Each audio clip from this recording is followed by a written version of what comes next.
It is a review of Ace. Vijay Sethupathi గారు లేటెస్ట్గా నటించిన ఈ మూవీ అయితే ప్రజెంట్ ఇప్పుడు థియేటర్స్లో ఆడుతుంది. మరి ఇంక ఈ మూవీ అంతా చూసాక నాకు ఎలా అనిపించింది, నచ్చిందే లేదా, ఈ వీకెండ్కి ఈ మూవీ చూడొచ్చా లేదా, ఈ విషయాలన్నీ తెలుసుకోవాలంటే వెంటనే వీడియోకి లైక్ చేసి ఛానల్ని అయితే సబ్స్క్రైబ్ చేసుకోండి. ఇంక ఈ మూవీ బేసిక్ స్టోరీ లైన్ వచ్చేసి మన హీరో అయితే ఒక కంట్రీకి అయితే వెళ్ళిపోతాడు. తర్వాత అక్కడికి వెళ్ళాక మన హీరోకి విలన్కి ఒక గొడవ అయితే వస్తుంది. ఆ గొడవ ఎందుకు వచ్చింది, ఆ తర్వాత మన హీరో ఏం చేశాడు అనేది ఇంకా మూవీ స్టోరీ.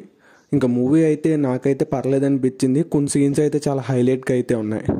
గ్యాంబ్లింగ్ విషయాలు కూడా బాగా చూపించారు. అలాగే కొన్ని చోట్ల కామెడీ సీన్స్ కూడా బాగున్నాయి. సాంగ్స్ అయితే అంత యావరేజ్గానే ఉన్నాయి కానీ అంత ఎంటర్టైనింగ్ అయితే సాంగ్స్ అయితే లేవు.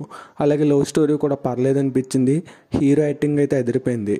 ఓవరాల్గా కామెడీ సీన్స్తో మంచి స్టోరీతో మూవీ అయితే పర్లేదు అనిపించింది. కొన్ని చోట్ల స్లో అనిపిస్తుంది, అది తప్పించి మూవీ అయితే బాగుంది. ఫ్యామిలీతో కలిసి చూడొచ్చు, అడల్ట్ కంటెంట్ ఏమీ లేదు. ఈ వీడియో కానీ మీకు నచ్చితే లైక్ చేసి